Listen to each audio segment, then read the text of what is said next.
चलिए तो हम लोग स्टार्ट करते हैं सेट नंबर 1। कहता है बैंकिंग सोडा है। बैंकिंग सोडा का नाम क्या है? तो सोडियम बाइकार्बोनेट बैंकिंग सोडा को कहा जाता है। 2011 की जनगणना के अनुसार भारत में साक्षरता दर लगभग 73% थी, लेकिन अंतिम आंकड़ा आया था तो 74.04% आया था। अगर ऑप्शन में 73 नहीं रहता, 74.04 रहता तो आप उसको मारते। आधुनिक लोकतंत्र के रूप में जाना जाता है। किसको जाना जाता है आधुनिक लोकतंत्र के रूप में? तो प्रतिनिधित्व लोकतंत्र को। किसको? प्रतिनिधित्व लोकतंत्र को आधुनिक लोकतंत्र के रूप में जाना जाता है। अमेरिका की खोज किसने किया था? अमेरिका की खोज किसने किया था? कोलंबस ने किया था। भारत की खोज वही कहेगा, भारत की खोज तो वास्को डिगामा ने भारत की खोज किया था। भारत की खोज किसने किया था? वास्को डिगामा ने किया था। निम्नलिखित में से कौन त्रिभुजों की सर्वांग समता का एक प्रतिबंध नहीं है? वो क्वेश्चन पूछता है। देखिए, त्रिभुज की सर्वांग समता का जब भी कहेगा तो त्रिभुज की सर्वांग समता होता था, भुजा को एस से सूचित करते हैं, एंगल को, कोण को एंगल से, तो क्या होता था? एक नंबर में भुजा भुजा भुजा, दूसरा होता था भुजा एंगल भुजा, तीसरा होता था एंगल भुजा एंगल। लेकिन ये भुजा भुजा एंगल नहीं होता है, भुजा भुजा एंगल ये नहीं होता है, इसीलिए ये प्रतिबंधित नहीं है। 1950 के पहले हिंद चीन में कौन सा देश शामिल होते थे? 1950 से पहले कहता है कौन सा देश शामिल होते थे? तो वियतनाम, कंबोडिया और लाओस। 7 नंबर कहता है fill in the blank with the correct option. Neither the boys nor the teacher dash present. कहता है डैश प्रजेंट। अब यहाँ देखिए, नाइदर और नोर जब रहे तो नोर के बाद जो सब्जेक्ट आएगा उसके अनुसार देना है। इस सब्जेक्ट के अनुसार नहीं देना है नाइदर वाला, ये नोर वाला सब्जेक्ट के अनुसार आपको वर्ब देना है। तो यहाँ देखिए, subject singular number the teacher है तो इज यहाँ वर्ब लगेगा। क्या लगेगा? इज, तो यहाँ भरिएगा इज। 8 नंबर में कहता है चुंबकत्व पर आधारित चिकित्सीय तकनीक क्या है? पहले अल्ट्रासाउंड होता था, लेकिन अब क्या होने लगा है? MRI होने लगा है। कहता है चलिए MRI करा लेंगे। MRI magnetic resonance imaging. राजनीतिक दल MRI बी नंबर। कहता है राजनीतिक दल आवश्यक है। देखिए, राजनीतिक दल कहाँ आवश्यक है? राजनीतिक दल वहाँ आवश्यक है जहाँ लोकतंत्र रहता है, वहाँ राजनीतिक दल आवश्यक है। जहाँ राजा का बेटा ही राजा बनता है वहाँ तो राजतंत्र होता है, वहाँ राजनीतिक दल का कोई आवश्यकता है ही नहीं। निम्नलिखित में से कौन सा एक प्राकृतिक पारितंत्र नहीं है? तो बगीचा नहीं है, क्योंकि इसको मानव द्वारा लगाया जाता है बगीचा को। बाकी वन, नदी, रेगिस्तान ये प्रकृति का दिया हुआ है तो इसको नेचुरल भी कहते हैं। तो यहाँ कहता है प्राकृतिक पारितंत्र नहीं है, तो बगीचा मानव लगाता है तो इसीलिए ये नहीं है। किस राज्य के क्रिकेट टीम ने 2022-23 के विजय हरारे ट्रॉफी जीता था? तो कौन जीता था? सौराष्ट्र जीता था। कौन? Saurashtra. Fill in the blank choosing the correct word from the options that follow. तो कौन है? If he dash we would go. जब भी इफ से कोई सेंटेंस स्टार्ट होगा तो सब्जेक्ट के बाद V2 एनी टाइम लेता है। तो देखिए V2 क्या है? हैड कम, V3 हो गया, वुड कम ये भी नहीं हुआ, कम यानी कम कैम ये V2 हो गया, ये V1 हुआ। चूज द ऑप्शन 13 नंबर में कहता है choose the option that is closest in meaning to the given word. Closest meaning कहता है कि सिमिलरिटी साइनोनिम्स कौन है? तो प्रोटेस्ट का साइनोनिम्स होता है टू ऑब्जेक्ट। प्रोटेस्ट मीन्स होता है आंदोलन करना, आक्रमण करना, ये सब प्रोटेस्ट करना, धरना प्रदर्शन। तो टू ऑब्जेक्ट मीन्स भी होता है धरना प्रदर्शन करना। प्रतिष्ठित लोकमान्य तिलक राष्ट्रीय पुरस्कार 2023 किसे दिया गया था? तो प्रधानमंत्री मोदी को दिया गया है। विद्युत बल्ब का तंतु किसका बना होता है? तो टंगस्टन का बना होता है। वही हीटर का पूछेगा तो नाइक्रोम का बना होता है, हीटर का नाइक्रोम का। चक्रवृद्धि ब्याज पर 16 नंबर में कहता है चक्रवृद्धि ब्याज के किस दर पर? यहाँ दर मांग रहा है। क्या मांग रहा है? दर। दर पर ये मूलधन हुआ, दर से 1250 रुपया के 2 वर्ष, टाइम 2 वर्ष है, या मिश्रधन है, अमाउंट है, 1800 रुपया हो जाएगा। तो आप इसको ये फार्मूला पर लिख लेंगे,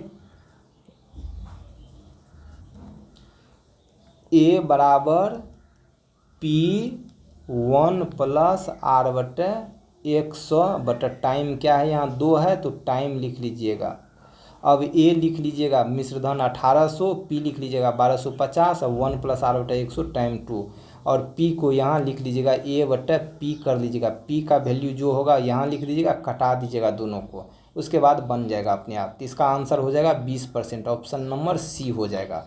17 का क्वेश्चन कहता है कि एक खिलौने 12% की छूट देने पर इसे 308 रुपया में बेचा जाता है, तो खिलौने का अंकित मूल्य क्या है। देखिए 12% छूट पर, आप जानते हैं 100 में 12 रुपया छूट दिया था, 88 रुपया में बेचे आप 100 का सामान को।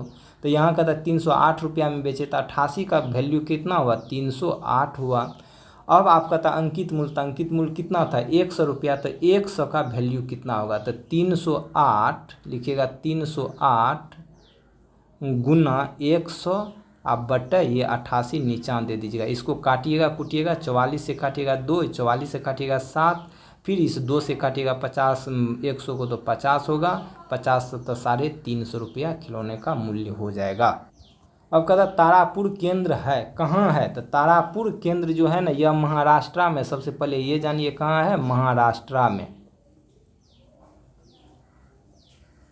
स्थापना हुआ था 1969 में और यह संयुक्त राज्य अमेरिका की सहायता से बना था। ये है क्या, यह आणविक शक्ति का केंद्र है जो कि यूरेनियम से चलता है। ये तापीय है जो कि कोयला से चलता है, तो ये तारापुर नहीं है। तारापुर क्या है, यूरेनियम वाला है, तो आणविक शक्ति का केंद्र है। लीलाधर जुगरी द्वारा रचित कविता कौन थी, लीलाधर जुगरी कौन कविता रची थी, तो मेरा ईश्वर इसकी रचित कविता है।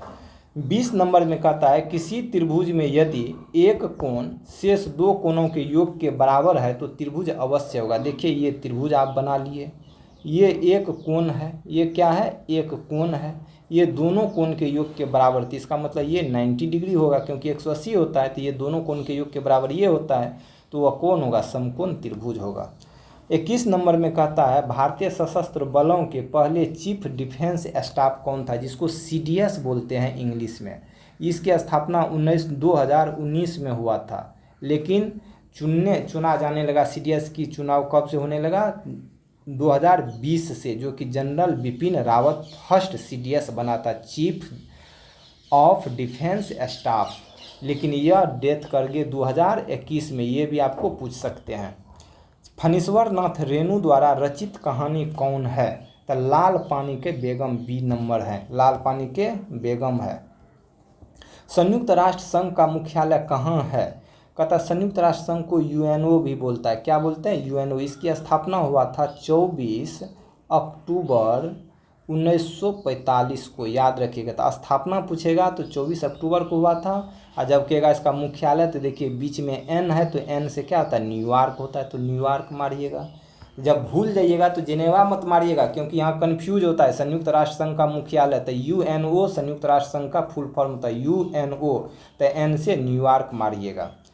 24 नंबर में आपको क्वेश्चन कहता है कि माध्य निकाले। 24 नंबर का क्वेश्चन क्या है, माध्य निकाले। x1, x2, dash dash dash xn का माध्य x डैश है, क्या है, x डैश है माध्य। दूसरा कहता है y1, y2 dash dash dash y1 का माध्य क्या है, y डैश है। अब कहता है दोनों का माध्य यहाँ दिया है, तो x1, x2, xn y1, y2, dash dash dash y1 का माध्य क्या। आप माध्य जानते जब निकालते हैं माध्य, तो 1 2 3 का तो सबको जोड़ देते हैं, 3 2 5 1 6, जितना नंबर रहता है 3 ठो नंबर है तो 3 से भाग देते हैं, 3 दूना 6 यानी 2 कहते हैं। उसी तरह से यहाँ देखिए 2 ही नंबर है तो दोनों को जोड़ दीजिए, 2 से भाग दे दीजिए, तो वही देखिए ऑप्शन नंबर 3 में किया है, 1/2 x dash plus y dash बटा 2। इसको नहीं लेना है, सिर्फ माध्य को यहाँ लिए हैं, तो क्या होगा 1/2 x dash plus y dash, इसका C नंबर आंसर होगा। 25 में कहता है हीमोग्लोबिन वर्णक पाया जाता है, किसमें पाया जाता है, तो RBC में हीमोग्लोबिन पाया जाता है। चूज द करेक्ट प्रीपोजिशन यहाँ कहता है from the given options to fill in the blanks, यानी प्रीपोजिशन इसमें कहता है चूज कीजिए। Is the rule applicable dash all of its, यहाँ देखिए टू लगाइएगा, टू ऑल ऑफ इट्स होगा प्रीपोजिशन C नंबर। पराग कणों का एक पुष्प से दूसरे पुष्प स्थानांतरण किस माध्यम से होता है, देखिए एक फूल यहाँ है, दूसरा फूल यहाँ है, कहता परागकण एक स्थान से दूसरे स्थान किस माध्यम से जाता है, तो क्या वायु द्वारा जाता है, जल द्वारा जाता है, कीट द्वारा जाता है, यानी सभी के द्वारा जाता है। तो डी नंबर इसका आंसर होगा। 28 में कहता है विद्युत जनित्र बदलता है, यानी जनरेटर क्या बदलता है। तो जनरेटर आप जानते हैं यांत्रिक ऊर्जा को विद्युत ऊर्जा में बदलते हैं। 29 नंबर कहता है कि मेंडलीव यानी डी.वाई. मेंडलीव को श्रेय दिया जाता है। किसका श्रेय दिया जाता है? तो आप जानते हैं कि तत्वों की आवर्त सारणी के लिए इसे जाना जाता है। 30 नंबर में कहता है choose the correct from the passive voice, यानी कि पेसिव वॉइस आपको मांगता है किसका? ही स्पीक्स हिंदी का। ही स्पीक्स हिंदी का पेसिव वॉइस क्या होगा? तो इसका पेसिव वॉइस होगा Hindi is spoken by him. Hindi is spoken by him. याद रहे subject plus verb plus object रहता है, तो पेसिव में क्या आता है? यह ऑब्जेक्ट सब्जेक्ट बन जाता है, यह सब्जेक्ट ऑब्जेक्ट बन जाता है, अब वर्ब V3 रूप लेता है। तो वही यहाँ ही इज स्पोकन, देखिए V3 है, यहाँ सब्जेक्ट, यहाँ ऑब्जेक्ट सब्जेक्ट बना, सब्जेक्ट ऑब्जेक्ट बना, तो वही कहता है कि Hindi is spoken by him. वर्तमान में बिहार विधान परिषद के अध्यक्ष कौन है? आपको ये पूछता है वर्तमान में। तो वर्तमान में बिहार विधान परिषद के अध्यक्ष देवेश चंद्र ठाकुर है। वही जब विधानसभा, ये देखिए विधान परिषद है, विधानसभा अगर कहेगा सभा, तब अवध बिहारी चौधरी होगा। तो दोनों को याद रखिएगा। अनुवांशिकी का जनक किन्हें कहा जाता है? जी.जे. मेंडल को कहा जाता है। प्रथम विश्व युद्ध कब शुरू हुआ था? आपको ये पूछता है। तो 1914 में। अगर डेट पूछेंगे तो आपको याद रखिएगा क्या 14 है, तो 14 दूना 28 कीजिएगा। 14 का आधा क्या होता है? 7 कीजिएगा, यानी जुलाई 1914 स्टार्ट हुआ था। समाप्त कब हुआ था? तो 11 महीना 11 तारीख 11वां महीना यानी नवंबर, दोनों सेम है। 1918 को 4 साल के बाद समाप्त हुआ था। 34 नंबर तो 1914 होगा। उसके बाद कहता है समुद्र का कुछ भी नहीं होता, मानो अपनी अबूझ भाषा में कहता रहता है। काले पद प्रतीक है, ये इसमें काला पद ये समुद्र है। कौन चीज़ का प्रतीक है? इस कविता में समुद्र मीन्स होता था समाज, यानी समाज का प्रतीक यहाँ समुद्र है। 35 नंबर कहता है खाद्य सुरक्षा का तात्पर्य क्या आता है? एक खाद होता है जिसको हम लोग खेत में देते हैं, इसको खाद कहते हैं। इसको खाद्य बोलता है जिसको हम लोग खाते हैं। तो खाद्य सुरक्षा, उपलब्धता, खाद की पहुंच, खाद की सामर्थ्य, सभी का तात्पर्य है, यानी ये सभी होगा। निम्नलिखित में से कौन जुलाई 2021 में अंतरिक्ष यात्रा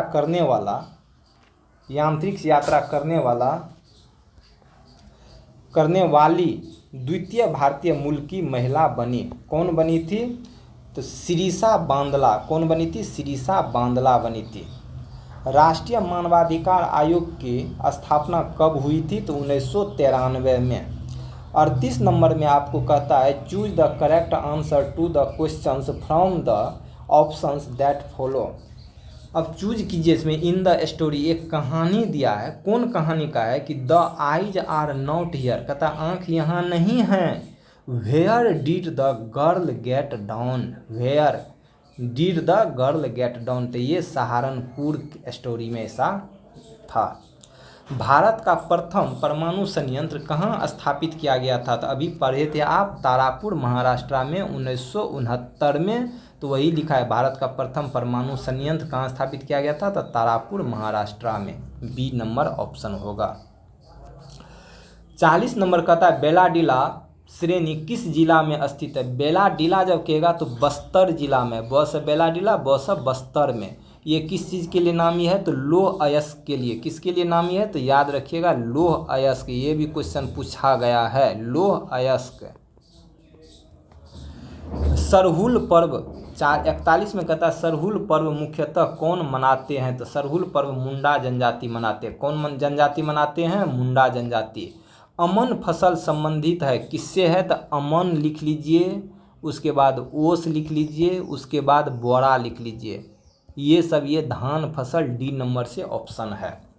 स्वयं सहायता समूह कहता स्वयं सहायता समूह में ऋण संबंधी अधिकांश निर्णय किसके लिए जाते हैं? देखते हैं स्वयं सहायता समूह गांव वगैरह में जो अभी ऋण उपलब्ध कराती है, तो कहता है ऋण संबंधी अधिकांश निर्णय जो डिसीजन लेता है कौन लेता है, तो सदस्यों के द्वारा, जो वहाँ की सदस्य होता है वही निर्णय लेती है, वही उसी का निर्णय सर्वमान्य होता है। 44 नंबर में कहता है किस विकल्प में विलोम शब्द यानी विलोम युग्म को कहता है चुन कीजिए। तो अनादर का आदर होना चाहिए, ये भी गलत। अनूठा का बेजोड़, ये भी गलत। इशारा का सेन, ये भी गलत। गौरव का लाघव, ये उल्टा है, गौरव का लाघव होता है विलोम शब्द। पृथ्वी की कुल सतह लगभग जो पानी से ढका हुआ वो पूछ रहा है, तो कितना आप जानते हैं 71% पानी है, लेकिन यहाँ ऑप्शन में है 75%, तो 75 मारिएगा, उसके नज़दीक है ये, तो इसीलिए ये मारा गया। एक कहानी यह भी रचना है, एक कहानी यह भी रचना किसकी है, तो यह मनु भंडारी है। किसकी है, मनु भंडारी की है।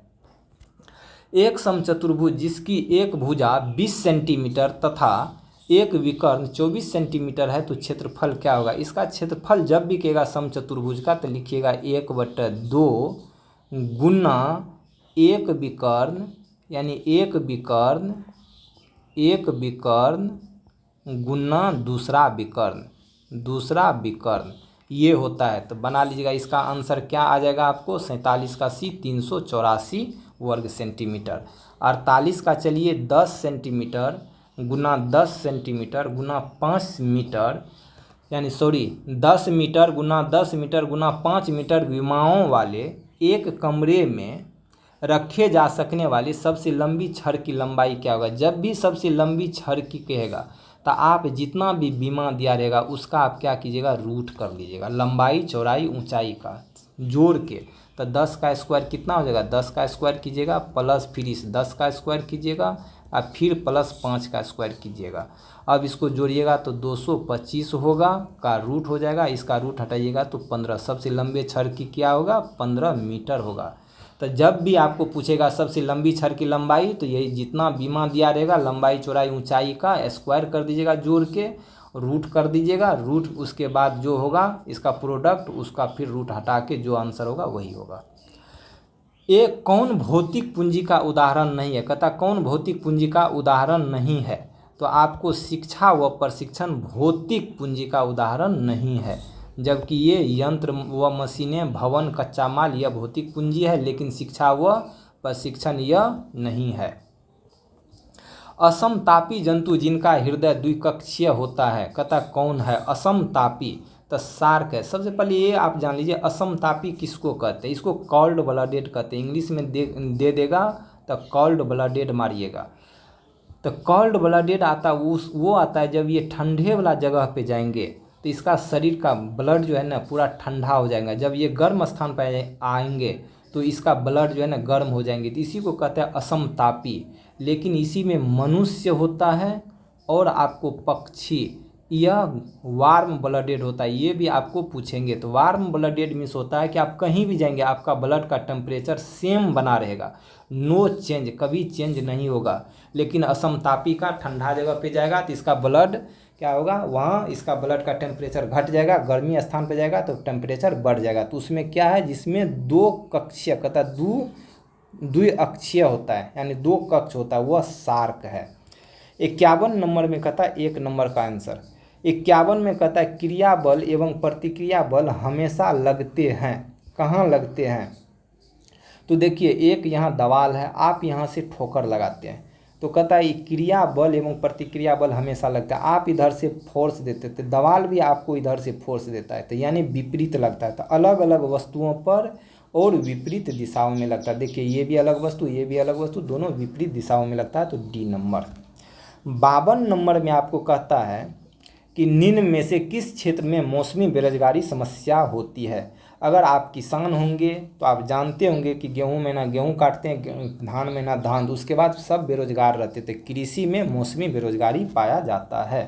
निम्नलिखित में से किसका बीज प्रोटीन एवं वसा तेल का प्रचुर स्रोत है, तो सोयाबीन का है। 54 नंबर में कहता है राष्ट्रपति पर महाभियोग की क्रिया यानी प्रक्रिया से कौन अपदस्थ कर सकता है। राष्ट्रपति को महाभियोग, सबसे पहले ये जान लीजिए राष्ट्रपति का महाभियोग अनुच्छेद कितना में है, 61 में, आर्टिकल 61 में है, और इसको संसद अपदस्थ कर सकता है राष्ट्रपति को महाभियोग लगाकर। 56 नंबर में कहता है मतदाता सूची को आमतौर पर क्या कहा जाता है। तो आप ये जानते हैं कि इसको वोटर लिस्ट या मतदाता सूची कहा जाता है। 56 में कहता है राज्यसभा का सभापति अपना त्यागपत्र किसको देता है। तो यह राष्ट्रपति को देता है। राज्यसभा का, जो कि राज्यसभा लोकसभा, ये इसको उच्च सदन कहते हैं। अगर आपको कभी पूछेंगे तो इसको उच्च सदन कहते हैं। क्या कहते हैं? उच्च सदन। है लोकसभा को कहते हैं निम्न सदन। लोकसभा को क्या कहते हैं? निम्न सदन। ये भी क्वेश्चन पूछता है कि निम्न सदन किसको कहा जाता है? लोकसभा। उच्च सदन किसको कहा जाता है? तो राज्यसभा को। तो वही राज्यसभा का सभापति अपना त्यागपत्र किसको संबोधित करेगा? तो राष्ट्रपति को करेंगे। 57 नंबर क्वेश्चन चलिए, कहता है निम्नलिखित में से कौन दक्षिण अफ्रीका के रंगभेद आंदोलन से संबंधित है। तो नेल्सन मंडेला, इसको दक्षिण अफ्रीका का महात्मा गांधी यानी गांधी भी कहते हैं। क्या कहते हैं? गांधी भी कहते हैं। गांधी, GANDHI, गांधी भी कहते हैं। 58 नंबर में कहता है, तो नेल्सन मंडेला होगा इसका आंसर, नेल्सन मंडेला। 58 में आपको कहता है एक पासे में फेंकने का अभाज्य संख्या प्राप्त होने की प्रायिकता पूछ रहा है।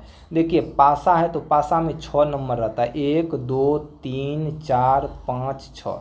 6 में अभाज्य संख्या देखिए क्या है? 2 है, 3 है और 5 है। तो 6 में कितना अभाज्य संख्या है? 3। तो अभाज्य संख्या की प्रायिकता मांगता है, तो आप लिखिए 6 में कितना अभाज्य संख्या है? तो 3। अब इसको काटिए, 3 दूना 6, 1/2। तब प्रायिकता 1/2, डी नंबर होगा। 59 में कहता है पंडित बिरजू महाराज का संबंध किस शास्त्रीय नृत्य से है। तो पंडित बिरजू महाराज का संबंध कथक से है। इससे लच्छू महाराज भी है, ये भी क्वेश्चन आपको पूछेंगे। लच्छू महाराज किससे हैं? उसके बाद एक तो सरिता देवी कहता है, सरिता देवी ये भी है। तो ये तीनों ठो अधिकतर पूछा जाता है एग्जाम में। तो पंडित बिरजू महाराज, लच्छू महाराज, सरिता देवी, ये सब कथक से हैं। और कथक उत्तर भारत का नृत्य है। किसका है? उत्तर भारत का। तो याद रहे कथक या कथकली है तो यह केरल से है। कहाँ से है? केरल। ये कुचिपुड़ी आंध्र प्रदेश, ये भारतनाट्यम तमिलनाडु, ये भी याद रखिएगा आप। तो कथक हो गया। कहता है कि 60 में एक कंपनी जो एक से अधिक देशों में उत्पादन का स्वामित्व रखती है या नियंत्रण करती है, यह क्या कहलाती है। तब ये जान लीजिए 100 से अधिक देशों में करता है तो उसको बहुराष्ट्रीय कंपनी कहा जाता है। वही एक क्षेत्र में रहता कोई एक जगह पे तो उसको क्षेत्रीय कंपनी कहते हैं। अगर एक देश में रहता जैसे भारत में ही वह स्वामित्व करता बहुत सारे उद्योग का तो वह राष्ट्रीय कंपनी कहलाता। तो ये सबको देखना। तो यहाँ क्या है? बहुत सारे देश में। यहाँ कहता है एक कंपनी जो एक से अधिक देश दिया हुआ था इसीलिए यह बहुराष्ट्रीय कंपनी हो गया। 61 नंबर कहता है निम्न में कौन से समूह के सभी शब्द कमल का पर्यायवाची है। देखिए कमल का पर्यायवाची कौन कौन है? राजीव मिश्र भी कमल होता है, नीरद मिश्र भी कमल होता है, जलद मिश्र भी कमल होता है। तो बी नंबर। 62 में कहता है एक हॉल का फर्श आयताकार है, इसकी लंबाई है कितना? ये फर्श है, इसकी लंबाई 45 है और चौड़ाई कितना है? 36 है। कहता है हॉल के फर्श को ढकने के लिए 6 मीटर क्या होता है? 6 मीटर एंड 5 मीटर आकार के यानी चौड़ाई 5 और लंबाई 6 मीटर आकार के कितने कॉर्पोरेट की आवश्यकता होगी। तो इसका क्षेत्रफल निकाल लीजिएगा। तो हॉल के फर्श का क्षेत्रफल क्या होगा? देखिए तो क्षेत्रफल होगा 45 गुना 36 है तो लंबाई गुना चौड़ाई क्षेत्रफल हुआ बटे ये कॉर्पोरेट का क्या है? 6 गुना 5 है तो लिख लीजिएगा 6 गुना 5। इसको भागा दीजिए तो 6 से 36, 6 बार में, 5 से तो 9 बार में। देखिएगा 54 कहाँ है? तो ऑप्शन सी नंबर में 54 कॉर्पोरेट की आवश्यकता आपको होगी। चलिए 63 नंबर में कहता है दाल का बहुवचन शब्द क्या है। दाल का बहुवचन शब्द दालें हैं। क्या है? दालें हैं। उसके बाद अब चलिए 64 नंबर में आपको कहता है देशों के बीच विकास की तुलना करने हेतु उपयोगी मापक है। यानी देशों के बीच तो प्रति व्यक्ति आय है। क्या है? प्रति व्यक्ति आय है। 65 में कहता हड़प्पा के किस स्थल में जलाशय के प्रमाण मिले हैं। तो हड़प्पा के कौन स्थल ऐसा है जहाँ की जलाशय का प्रमाण मिला? तो धौलावीरा में है। RBI का वर्तमान गवर्नर कौन है? तो शक्तिकांत दास है वर्तमान। एक दुकानदार 67 में कहता है एक दुकानदार ने अपनी दुकान के प्रत्येक सामान पर 30% का त्योहार बट्टा घोषित करता है, यानी कोई त्योहार में 30% का वह बट्टा देता है। 100 का सामान रहता है तो 30% बट्टा देता है, यानी 70 रुपया में वह बेचता है। तो कहता है कि विजय ने एक मोबाइल फ़ोन खरीदा, उसने 960 रुपया का बट्टा मिला, यानी कितना का बट्टा मिला? 960 रुपया। यहाँ 100 रुपया में 30 का बट्टा मिलता है तो उसका दाम 70 रुपया होता है। यहाँ उसको 960 रुपया बट्टा दिया, यानी बट्टा यहाँ 30 है तो यहाँ 60 है, तो लिखिएगा 30 का वैल्यू कितना है? 60 है। 30 का वैल्यू कितना है? 960 है। तो कहता मोबाइल फ़ोन का अंकित मूल्य क्या है? जब 30 रुपया बट्टा देता था अंकित मूल्य 100 रुपया होता था, तो वहाँ भी अंकित मूल्य पूछता था, 100 रुपया अंकित मूल्य। अब इसको काटिए 100 का, तो 960 गुना 100/30 कर दीजिएगा, तो 0 काटिएगा, 30 से 3 तिया 9, 3 दूना 6, तब 3200 रुपया। तो देखिए यहाँ 3200 रुपया आंसर इसका आ गया। 68 नंबर में कहता है कि निम्नलिखित में से कौन सी नदी का मुहाना एस्चुरी बनाती है? आपको एस्चुरी उसको कहते हैं जैसे कोई नदी ऊपर से नीचे आता है, तो देखिएगा यहाँ गड्ढा हो जाता है, तो उसी को एस्चुरी कहते हैं। तो नर्मदा और ताप्ती दोनों बनाती है, तो ऑप्शन में जो रहेगा वही मारेंगे आप। भारत के संप्रभु कौन है? भारत के संप्रभु, तो भारत के लोग है संप्रभु। देखिए संप्रभु मीन्स होता है जो जल, थल और वायु पर राज करे, उसी को कहते हैं संप्रभु। तो भारत के संप्रभु कौन है? तो भारत के लोग हैं, न कि प्रधानमंत्री, राष्ट्रपति, मंत्रिपरिषद। मारिएगा। बिहार दिवस कब मनाया जाता है? आपको वो पूछता है बिहार दिवस कब मनाया जाता है। इसको अच्छा से देखिए। पहले बिहार दिवस 22 मार्च है, तो 22 मार्च को बिहार दिवस भी मनाया जाता है और जल दिवस भी मनाया जाता है। क्या मनाया जाता है? जल दिवस। यहाँ 22 मार्च को जल दिवस भी मनाया जाता है, जल दिवस। अब देखिए मार्च के बाद अप्रैल आया, तो 22 अप्रैल को क्या मनाया जाता है? तो पृथ्वी दिवस, पृथ्वी दिवस यह राष्ट्र। और 22 दिसंबर, यहाँ जून है तो मई कर लीजिएगा, 22 मई को मनाया जाता है। यहाँ मार्च, अप्रैल, मई, 22 मई को जैव विविधता दिवस मनाया जाता है। क्या मनाया जाता है? जैव विविधता दिवस, विविधता दिवस। और 22 दिसंबर को कहेगा तो यह राष्ट्रीय गणित दिवस। क्या? राष्ट्रीय मैथ दिवस। तो ये चारों याद रख लेंगे। तो चलिए बिहार दिवस कब मनाया जाता है? तो 22 मार्च को 1 नंबर। 71 नंबर में आप हम लोग चलते हैं। कहता निम्न में से उपार्जित लक्षण कौन है? उपार्जित का लक्षण पूछता है। देखिए उपार्जित लक्षण उसको कहते हैं जो कि बाद में आया। आपका नेत्र का रंग तो पहले से जन्म से ही होता है, त्वचा का रंग जन्म से ही होता है, बालों की प्रकृति जो काला, पीला, हरा है वो जन्म से होता है, लेकिन शरीर का वजन आप पैदा होते हैं तो उसके बाद ये मोटा होता है, घटता है, बढ़ता है। तो ये है उपार्जित का लक्षण, सी नंबर। ये 72 का कहता है choose the correct answer to the questions from the options that follow, यानी कि इसमें करेक्ट ऑप्शन चुनिए। करेक्ट ऑप्शन आपके क्या कहते हैं? Which festival is referred to in Tolstoy. कहता कौन ऐसा, विच फेस्टिवल, कहता कोई फेस्टिवल है जो कि रेफर्ड किया है टू इन टॉलस्टॉय के लिए। तो little girls visor then man, कौन फेस्टिवल का है? तो यह है ईस्टर फेस्टिवल के लिए, ईस्टर फेस्टिवल के से ये रेफर किया गया है। 73 में कहता है तृतीयक क्षेत्र में सम्मिलित है। देखिए तृतीयक क्षेत्र, पहले ये जान लीजिए फर्स्ट, सेकेंड, थर्ड। तो पहला में अपना लोग कृषि करते वो आता है प्राथमिक क्षेत्र में, द्वितीय में आता है उद्योग धंधा जितना भी होता है द्वितीय में आता है, तृतीय में सेवा कर आता है। तो सेवा देखिए जो चीज़ सेवा देगा सब आएगा तृतीय क्षेत्र में।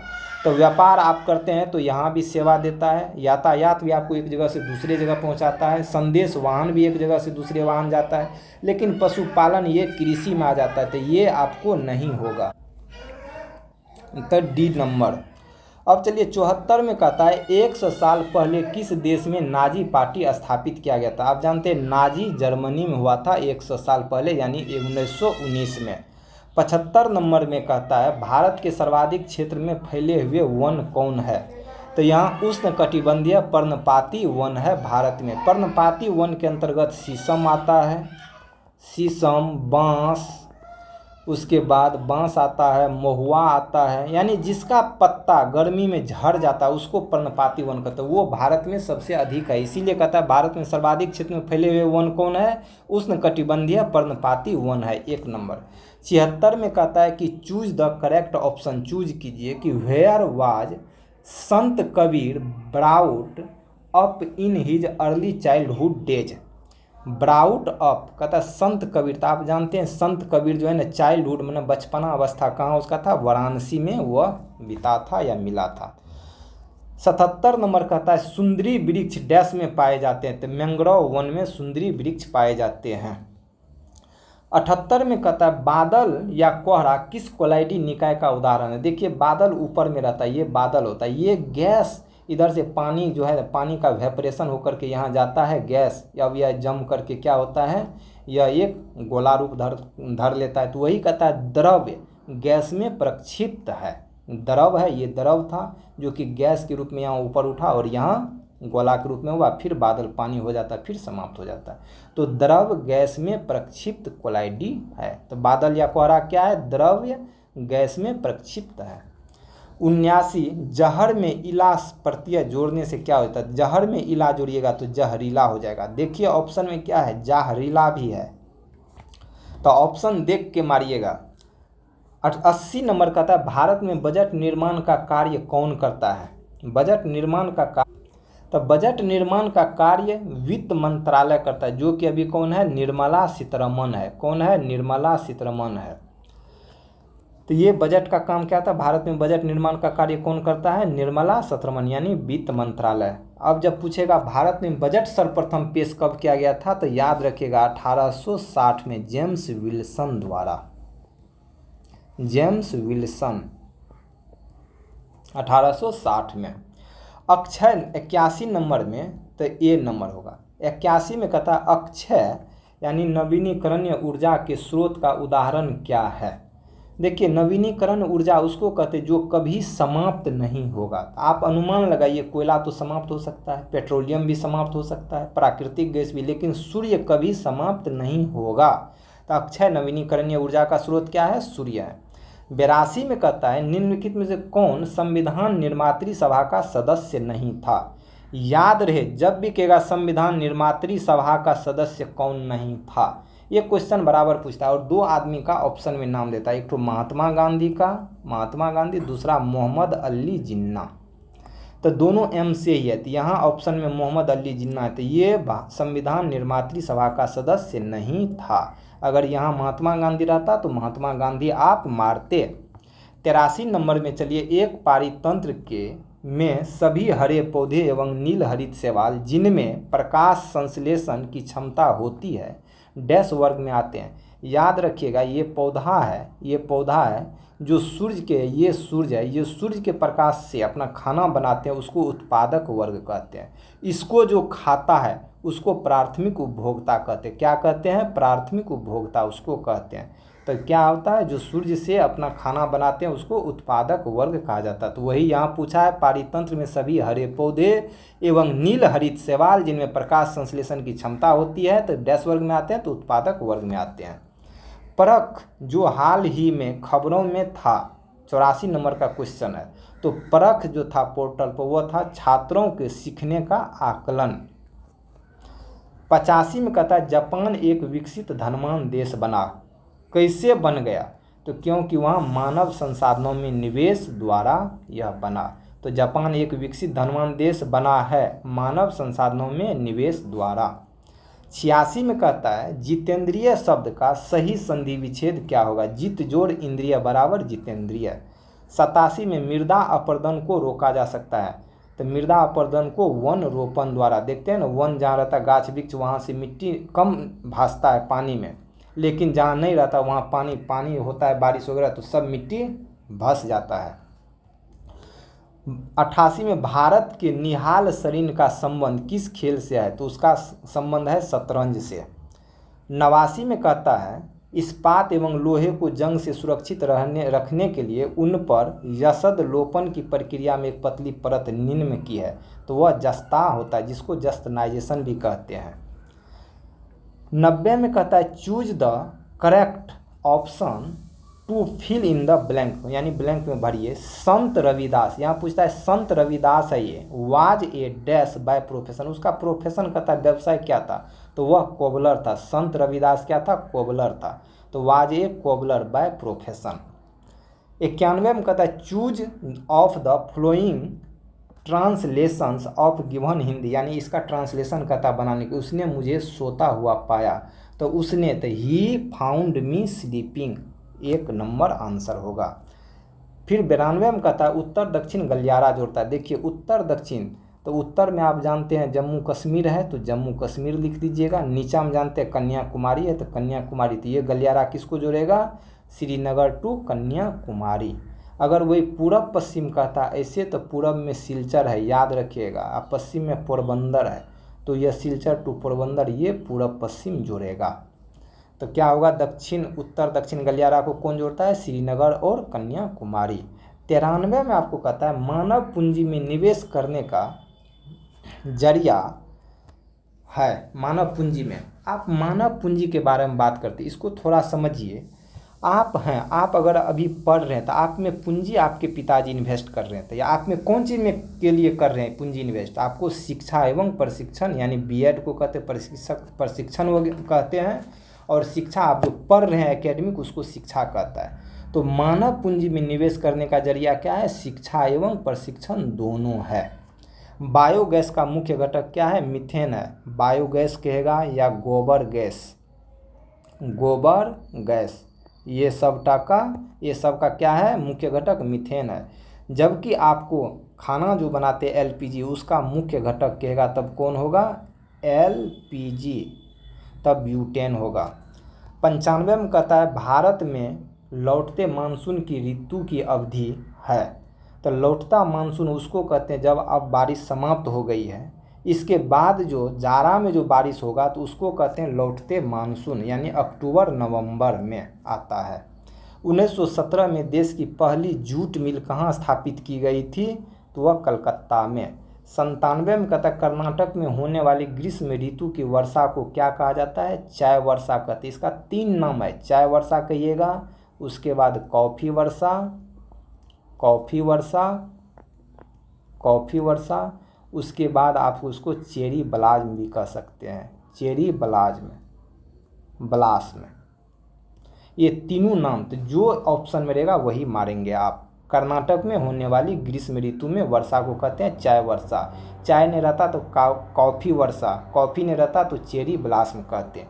ये काल बैसाखी जो आप देखते हैं ये कहाँ है, बंगाल, यानी बंगाल का काल बैसाखी है। बंगाल में ग्रीष्म ऋतु में जो वर्षा होता है उसको काल बैसाखी कहते हैं बंगाल में। 98 नंबर में सविनय अवज्ञा आंदोलन कब और किस यात्रा से शुरू हुआ। देखिए यहाँ सविनय अवज्ञा आंदोलन की बात कर रहे तो 1930 दांडी मार्च से शुरू हुआ था, यानी कि 6 अप्रैल 1930 को दांडी मार्च, नमक कानून तोड़ करके यह नमक कानून तोड़ा और उसी दिन से सविनय अवज्ञा आंदोलन स्टार्ट हो गया था। तो सी नंबर, लेनिन का उत्तराधिकारी कौन था, लेनिन के बाद कौन बने थे वहाँ के राजा, तो स्टालिन बना था। 100 नंबर में कहता निम्न में से किस श्रेणी में भारत आता है, तो भारत आपका विकासशील देश में आता। अमेरिका वगैरह विकसित देश है, जो यानी पहले से विकसित है, एडवांस है, उसको विकसित देश कहते हैं। जो अभी प्रोग्रेस में है यानी विकास कर रहे हैं तो उसको विकासशील देश कहते हैं। तो दोस्त यहीं ख़त्म होता है आपका 100 नंबर। इस नेक्स्ट चैप्टर अगले दिन आएंगे। थैंक्स, धन्यवाद।